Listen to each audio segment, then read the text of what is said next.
My name's Adele Onyango, and welcome to another episode of Legally Clueless. No, seriously, I have no clue what I'm doing, but I'm pretty sure I'm not the only one.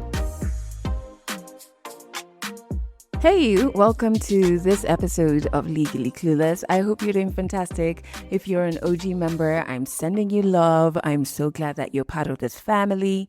And if you are new here, welcome. Better late than never. Audio episodes of this particular show go out every single Monday. On Wednesdays, we have the midweek teas where I unpack topics that I think can be helpful for you on your healing journey, and I give tips and some good things there. Also on Wednesday, our newsletter goes out, so make sure that you subscribe to our newsletter on our website. All the links are in the show notes. Thursdays, we have For Mannerless Women. We are currently shooting season 4, and it's absolutely incredible. Okay, let me give you some leakage of what's been happening. Day 1 of shooting, every woman on set got a gift from one of the guests, and that gift was a vibrator. Every single woman on set. Day 2, we got more gifts. Honestly, our guests are just incredible. They just keep bringing goodies. We got spices, marinades, books that have been signed. Just so many incredible things. And I was just like, man, this show has range from vibrators to books. We have it all. But yes, in March, season 4 is coming your way. And Fridays, we have our brand new show called Difference She Makes. Make sure you check it out on our YouTube channel.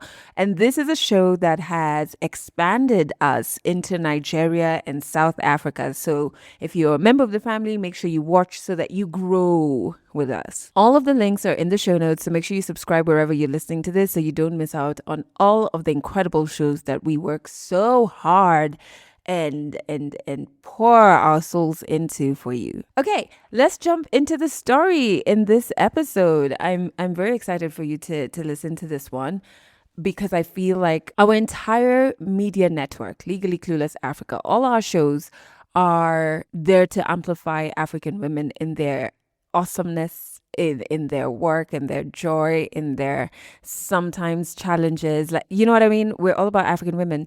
And I really want to make sure that no woman gets left behind, even women in vulnerable communities, vulnerable because of how society treats people, or women who are otherwise abled, right? And so in this episode, we're going to meet Nkirote. This is part 1 of her story. She was born fully sighted, and then that began to change when she was a preteen into teenagehood, right? And so I want you to listen to it. I feel like these stories really help us be more empathetic and understand the life of people who have been dealt a different hand from us. 100 African stories on Legally Clueless. Stories from Africa.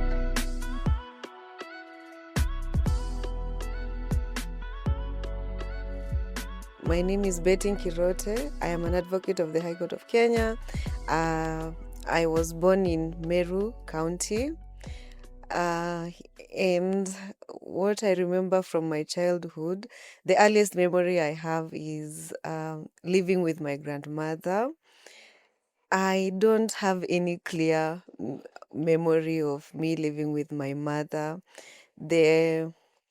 My mother, well, the stories I hear or what I was told by my grandmother is that my mother got me while she was in high school, I guess Form 2. So she left me home. I don't know how long I stayed with her, but what I remember, I just found myself with my grandmother, and then we used to live with another cousin of mine. Now, so it was me, my grandmother, and my cousin, and yes, I was born fully sighted, and at around the age of 13, 12, 13, that is when I started having eye problems. And well, before that, early 2002, my grandmother died. Yeah, and she was like my caregiver, the only caregiver. But then in 2002, she died. So I was left alone with my cousin. And I remember we used to stay at my grandmother's home. But then our uncle was left with the responsibility of taking care of us. But now he used to stay in Nairobi, so he used to come like every weekend, uh, ask us how we are doing, like buy us shopping, such things. Then we were left alone. I was in lower primary. My cousin was in class 5. So we continued to stay by ourselves for some time. And then when my cousin was in class 6, she became pregnant. So she left. Like one of the relatives took her in, which means then I was left alone with uncles. You see the way African homes are. There are so many homes within one compound. So one of my uncle, like the last born son to my grandmother, used to stay in the same compound. So he's the one who I was left with. But well, what I remember is that he was really cruel. He really used to beat me up. See the way you come from school, he's like, Nkirote, where is I need water to shower. And then you delay, like you've not lit the fire in time. Then he just comes, grabs you, starts beating you. That time sometimes he used to beat me even while I am naked. Such things. The only female figure was my uncle. You remember the uncle that used to stay in Nairobi? He had a wife. The wife used to stay at home. Only the uncle was in Nairobi. That is why he used to come every other weekend. So my auntie used to take care of us. Sometimes together with the other now children of hers, and we stayed like that for a while. But then after, I don't remember after how long, but my uncle then chased her away. Like she went back to her home with the two kids. Then I was again left alone. And now my uncle married another woman. Like he came with another woman from Nairobi and married that woman. And at this point, my I told you my cousin had left, so I was alone. So the second wife took me in. So we used to stay with her. Uh, then my story is just complicated. At some point, the auntie who was chased away passed on. So my uncle then took the kids. So he brought them home. So we used to stay myself, the two kids who are my cousins, and then the new auntie. Uncle was still in Nairobi, but he used to come. Now, what happened? Well, my childhood was very unstable. The auntie used to beat us. She used to mistreat us. You see, now none of us are her children. So she used to beat us. Sometimes you've not fetched water or you've not cleaned utensils. You see, the way kids come from school, you start playing, you forget you are supposed to like cook or you are supposed to wash dishes, such things. She would just beat us, or that night you go without food because you failed to do some chores. Well, at some point, I remember my grandfather actually was polygamous. So at some point, one of I would say step grandmother was still alive. So I don't remember what exactly happened, but there's a time I lived with her. I used to go to the same school, go back to her home, and then after some point I left her home. I went to my one of my aunties. She used to stay really far from my first home. I don't know how to put these things so that you guys understand. But I used to walk by foot to her place and then stayed there for a while and change schools. At some point, I had to change school and go to a school that was near my now auntie's home. So but I remember there's something that happened and I left the home. One day I just came from school. At this point now I'm in class 4. I came from school. Uh my cousin, now my elder cousin, who is a daughter to my auntie, was in high school. but a day high school. So after I came from school, I went to fetch water, like huko mtoni at the river. So I stayed long because of course it's kisima. I don't know. Kisima is well. Yeah, it's from the well, and you're not the only person there. So you had to wait for other people to fetch water. So I stayed for a while. When I came back home, the cousin was really mad. So she started beating me up, nini nini, and then akaniuma. Yeah, she bit me. Yeah, I even now I have the mark on my hand. It's a V shape, a show of the teeth. She really beat me. I stayed that night. When the auntie came, I explained what had happened, but then nothing was done. So the next day, I just put my clothes in my paper bag, a green paper bag, and left. Went back to my now uncle's home. I stayed there. When I got there, my auntie was like, "Why have you come? What is it? Why can't you stay at your auntie's?" Then I was like, I explained the incident. Then she was like, "You know what? You can't continue staying here. I need you to go to your mother's home." So I I just took my clothes. You see, my clothes are already in a paper bag. In those days, mind you, I didn't have shoes. You are walking on barefoot. So I used to know where my mother was married because she was married. I used to know her home. So I just went to where she used to stay. I stayed there for around 2 weeks. Uh What I can say, during my stay, I wouldn't say I had any relationship with her. See, even calling her mom, that is something foreign. Like she's like a stranger.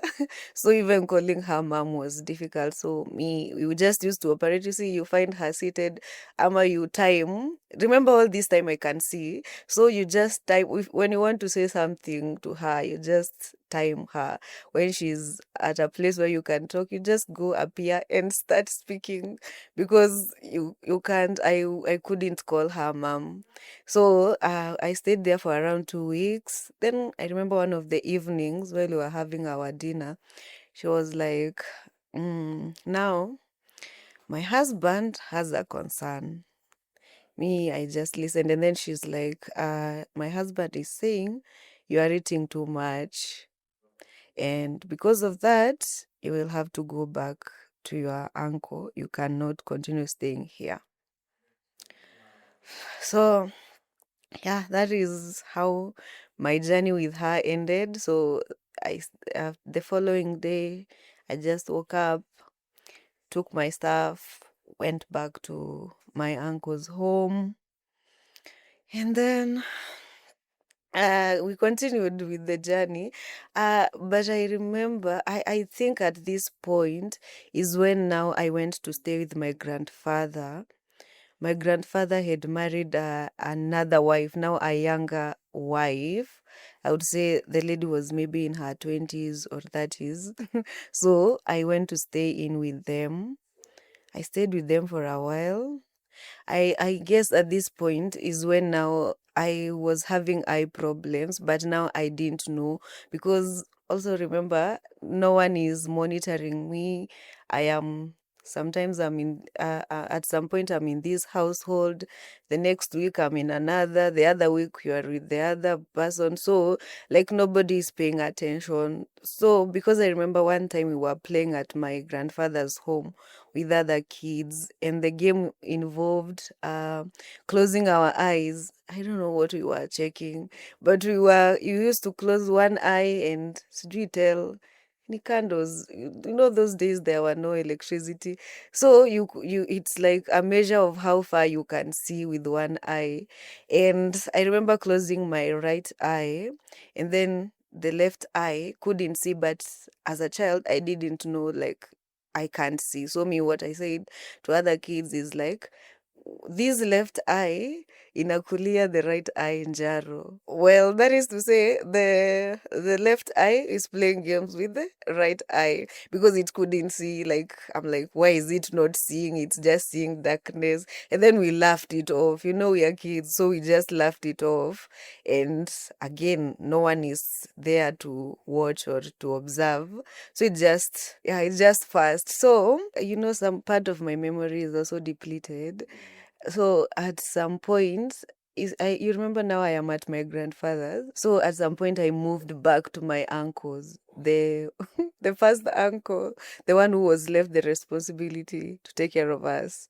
So at some point I moved back, and I remember there's a time they took me to a clinic for eye checkup. What prompted that, I don't know. I really try to remember, but I don't know what happened. But I went to the clinic. I was given glasses. They used to have a string, so that they don't fall off. So I used to wear those glasses, go to school. But of course, for me, it was like something fashionable. I never saw like a great deal out of it. I was like, I have glasses. And see, that time it's like a flex. You go to school, everyone is like, oh, Betty Squeezy, you have glasses. So yeah, but my eyesight kept on like deteriorating. At some point, you could find me, I'm washing utensils. The glasses I have placed them aside, but I step on them. So, which meant I couldn't see. I don't know why. I tried to imagine or to think why I never knew I couldn't see, but I don't get it. So, after around 2006, 2007 is when now the problem became serious. At school, teachers now started realizing this girl has a problem. And despite everything, all the instability and everything, I was always number one in school ever since class one. So they started noticing this girl now is no longer number one, she's number two, three. And then my handwriting had really changed. The mathematics books, you miss the boxes. If I write, my handwriting is slanting, such things. So that one day the teachers just called me to the staff room and they were like, what is going on? You've really changed. Why are you not able to follow the line while writing such things? So I just explained, and then they were like, can you trace? A teacher just went like moved from their desk to a separate place. And then they were like, are you able to trace this person? Then I had troubles like locating where they were, such stuff. Then they just realized my eyes had a problem. So the teachers took it upon themselves to take me to the hospital because they somehow understood my background, and it was a village school. Of course, my home is just like few meters away. So the teachers contributed the money. They took me to Meru Sparks. I was checked. The doctor was like, the left eye is already gone, but we can try and save the right eye. Then we went back to school. You see, now at Meru Sparks, nothing much could be done. So they recommended I go to Kikuyu Eye Hospital in Nairobi. So I had to go back so that teachers can figure out how to raise the money and take me now to Nairobi. So when we came back to school. I don't know what happened, but at some point I was called to the staff room. They were like, you are going to Nairobi, you're going to have your eyes checked, and that the left eye will be operated, the right eye will be operated on. My diagnosis was glaucoma. So, and I came now at this, I think this was the saving moment. I normally take my whatever happened as like it was just a miracle. So what happened is the school had to appoint someone to take me to bring me to Nairobi. Remember, my family is not I would say there's no one responsible. They cannot point at someone who's specifically taking care of me. So they just appointed someone. it happened that now to reduce on cost, you see, now they're raising the money for me for the surgery and everything, the transport. So to reduce on cost, uh, one of the teachers, who is now my guardian, uh, offered to bring me to Nairobi because she was like, I have a sister who lives in Nairobi. So this way we'll go just stay at my sister's and then we'll go to the hospital. That way we get rid of the accommodation, the expense. So that is how it happened. Then I went to her home like a night prior to traveling to Nairobi. And I remember it was such a hassle, like even getting clothes to come to Nairobi. I never used to have nice clothes. Like I borrowed one of my friends from the village, like was like, hi, I'm going to Nairobi. Kindly help me. Of course, you know your friends and you know those who have nice clothes. So I just borrowed a top and a skirt to come to Nairobi. And they were kind enough to lend me. So I took their clothes, but I remember what I had mentioned to the teacher, Mimi, I don't have clothes to come to Nairobi. You know, at that time also Nairobi is a big deal because you're in the village, you hear Nairobi, you're like, I Nairobi. So me, I told her I don't have clothes to come to Nairobi. So when I came to her home, like it was on a Saturday and we were supposed to travel on Sunday. So that my operation is on a Monday. So I went to her home. She looked for some clothes that her daughters, she has 4 daughters, that her daughters were not using. So she gave me those clothes. And then I had the one that I had borrowed from my friend. Yeah, so we traveled to Nairobi and came to Kikuyu Hospital, was booked in for the operation. Remember, I am a child, I was 13 years. Uh, we I was taken to the operation room. So me, what I remember is I was constantly asking the doctor, "Am I going to see again? Am I going to lose my sight?" Such things. And the doctor was just there reassuring me. He's like, "We are just trying. We are doing everything we can. Your right eye has a chance of surviving, but your left eye is already like it's a gone case. There's nothing that can be done to the left eye. So I was operated on. You know those days they used to they and it's called an yeah, that one. I was on an anesthesia, that name. The surgery went on well. The next day my people came, like the teacher came together with her sister. That is now the day of removing the bandage.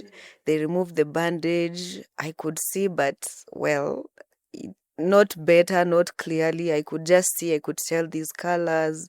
I could tell this is a person. Like I could see, but not clear enough. So the doctor is like, we've done the surgery. This is the results. They were not able to like get me to see back like clearly. So the doctor is like, at this point, we think we should recommend changing schools for Betty. And I remember I was just there listening to the conversation. So he was like, we need to take her to a special school. Then my guardian is like, what schools, what options do we have? Then they said there is Dika School for the Blind, and there is St. Lucy's School for the Blind. St. Lucy's is in Meru, Thika is in Thika. So my guardian is like, of course, because of the cost things, and you see, of course, my family and everything, and now it's like the teachers who are taking care of everything. St. Lucy's is best placed because it is closer to home. So I remember it's even the doctor who called the school. That this is now April of 2007. He was like, we have a child here. her condition is like this. We would like to ask whether she can be admitted. The sister is like, this is second term. So if she comes, she has to repeat. Like, it's second term. You can't go ahead. Like, you can't proceed to the next class, or you can't you are starting to learn braille and everything. Now everything is changing. There's no way you're going to be admitted to the class that you are. So the sister said it's okay, you can just bring her when schools open. So we went back to my guardian, no, the sister to my guardian's home. We stayed there. Then I came for an appointment. Then later on we went to Meru. Now, when I got to Meru, my guardian never took me back home to my family. What happened? She just called me and she was like, "You're going to stay here. The first appointments are very important, and I want to make sure you've gone for all the appointments. Once you are done with the appointments, I can take you back to your home." Then I was like, fine. Of course, it was the school holiday. It's still the April holiday. So I just continued staying with her. We went for the next appointment. We came back to Nairobi for the appointment. We went back, but now she never took me back to my home. Kidogo kidogo, we are buying things for school. For now, now I have to go to a boarding school. St. Lucy's is a boarding school for people with visual impairment. So started buying stuff. Mara, you hear a certain teacher has volunteered to buy you a sweater, a certain teacher is doing this. So they just came through, contributed one, two, and then they took me to school. Now, the first day in St. Lucy's was really difficult. Like, for me, in my mind, I was being thrown away. Like, they were just going to leave me there, and no one was ever going to come for me. So I really cried. You see, now after the admission, after everything, and then the two teachers took me. Now my guardian and another teacher, they took me to the dormitory, yeah, to just check in, have your be shown around. This is your bed, this is where you're going to be sleeping, this is where the bathrooms are, such things. Then me, I was just crying all along. I'm like, I want to go back home, I don't want to be left here. And then my guardian was just reassuring me. She's like, when schools closed, be sure you can be guaranteed I'll come to pick you. Me, I'm just crying. I'm like, they are lying. They don't want me. Now they've come to throw me away here. So for them to leave, actually, they had to hide, so that I didn't see them when they were leaving the school. So I was left. I used to cry all the time. And there's another part that I skipped. After the operation, and now after going home, I used to cry a lot. You see, I was in denial. And then you've been told you're going to a special school. I am like, why are you taking me to a school where people don't see, yet I can see? See, at that time I can see to walk myself around. I can see this is red, this is white. So I'm like, why? Why are they saying I go to a special school? So me, I used to cry all the time. Yeah, and again, it was such a change in my life. So I used to cry all the time. In school, I am crying. But one thing that really got me going was now this environment, now in school, majority of the people can't see. Like, most of the people, there are those who cannot see completely. Others are short-sighted. Others are those living with albinism. So majority of the time, now you come around someone who can't see, they are happy, they are laughing, they are just telling stories. Now you see, and then I'm like, why am I crying? Looks like everything is okay, but still there is that sense of like, why am I here? Why is this happening? So one day I was just seated at a place in school, just crying, and one of the kids, I think the girl was in class 3. She just came and asked me, why are you crying and you're in class 6? And I'm like, what do you mean, Auntie? I'm crying and I'm in class 6. Of course, she does not understand. And her, she couldn't see completely. And also I used to, you see, now there's a lot of attention because I am a new student and I am crying all the time. So even those who are short-sighted, of course, when people just pass wanaona, they can see you're just crying. Used to be very sad. So when that girl asked me that question, it was when I was like, I can do better, do better.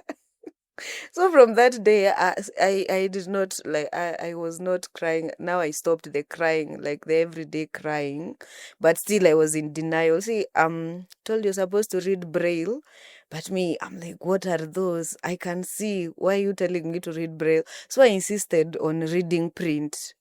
And now I get the books, the normal print. I just trained my eyes, struggle to read, struggle to see the blackboard, all those things. At some point, I'm like, you contributed to your eyes like getting lost completely because of the strain.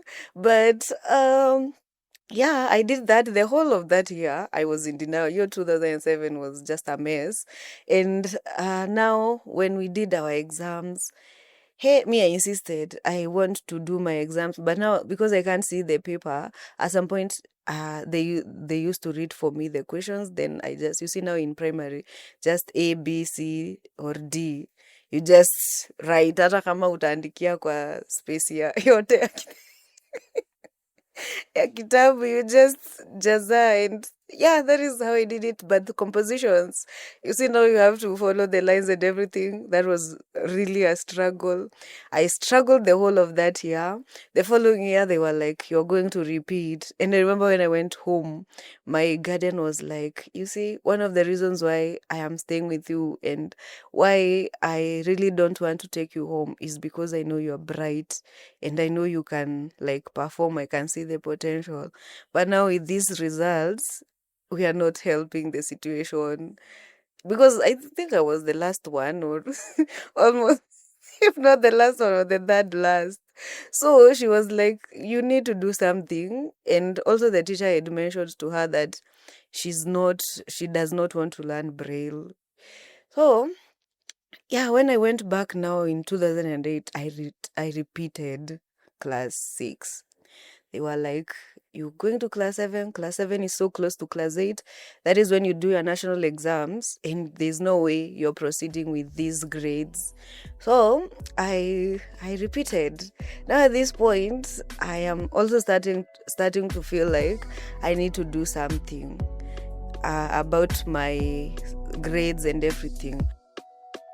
Catch more African stories in the next episode of Legally Clueless. You know what? Not only do I think this part 1 is powerful because Nkirote is just so open with us about her experiences, but I love her laugh. I love her laugh. I love that she laughs. Like, I love her laugh. I love her energy. First and foremost, I was just like, I have to start off there, right? And another thing that came out is something that I really find to be true in my life. And I don't know, you can tell me if it's true in yours in the comment section. Sometimes the people who save you are not blood. You know, just listening to how her teacher was there for her, noticed the teachers contributed money, they took her to hospital, bought her school supplies, they refused to let her potential disappear and like were like, hey, now you have to push yourself. Incredible versus the terrible way some family members had treated her. And I think it's just such an important reminder that family is not always or not only those who we share blood with, right? Not only where we were born. Sometimes it's those who show up. Like, I'm having such an emotional day, emotional good. Emotional mix, because unfortunately my family have lost one of our family members. My uncle passed away, and so I'm going to be traveling. I was going to say later tonight. Honestly, I don't know. I have to check my tickets. But I'm traveling soon for the funeral, and I've just been going through the paces and trying to do my contribution to the funeral in terms of what I'm in charge of, or what I'm handling, while shooting season 4 for Mannerless Women, while doing all that comes with running this business. We're negotiating things at the same time, etc. So it's been a bit overwhelming. And I don't know about you, but like when my daily routine gets thrown out of place, like I can't start my day the way I always do, and my day doesn't end the way it always does, internally I get displaced, right? I just feel discomfort. Anyway, going through all of that. And 3 of my girlfriends are just, I got emotional today because I just felt like, oh my God, there's so much love around me. And that's what one of them called me to tell me. She was like, I need you to remember there's so much love around you. Please note, this particular girlfriend is going through her own challenges and transitions, right? And still finds time to say, hey, are you good? I know there's a lot going on, blah, blah, blah. My best friend, I'm going to stay with her before my flight so that I don't have to drive a long distance into Nairobi, into the airport, blah, blah, blah. And she's like, oh, come, I'll have everything prepared for you. I'm going to make sure there's food for you. And I'm telling her, I mean, we can Uber eat this thing. She's just like, no, I'm going to take care of you. And I'm coming back from the funeral into her house and then going straight to set. So I need to leave the clothes that I'm going to be on set with at her house. And she's just like, okay, do you need closet space? I'm like, just love. Then I have another friend, like last night, I woke up to 5 voice notes from her, each about 3 to 5 minutes long. And some of them were just like giving me love. And isn't that something? And so I was just like, a moment today, I was just like, man, I feel so blessed. I feel so blessed. And it's by people who society doesn't demand that they be there for me. I think we demand that family be there for you. These are friends. These are people I've met along my journey. Yeah, I don't know what your experience is, right? Like sometimes the people who save you are not blood. What has your experience been like? Let me know in the comments, wherever it is that you're listening to this on. But part 2, make sure you subscribe, because part 2 is going to be out next Monday, and I wouldn't want you to miss out on it. And yeah, subscribe. But thank you so much for listening to this episode to the very end. I truly appreciate you being part of the family. I really, really do. And I also want to remind you that I think that you have every single thing that it takes to heal. That's it for this episode of Legally Clueless. You can share this podcast with your friends. You can keep it for yourself. I'm not judging. Just make sure you're here next week for the next episode.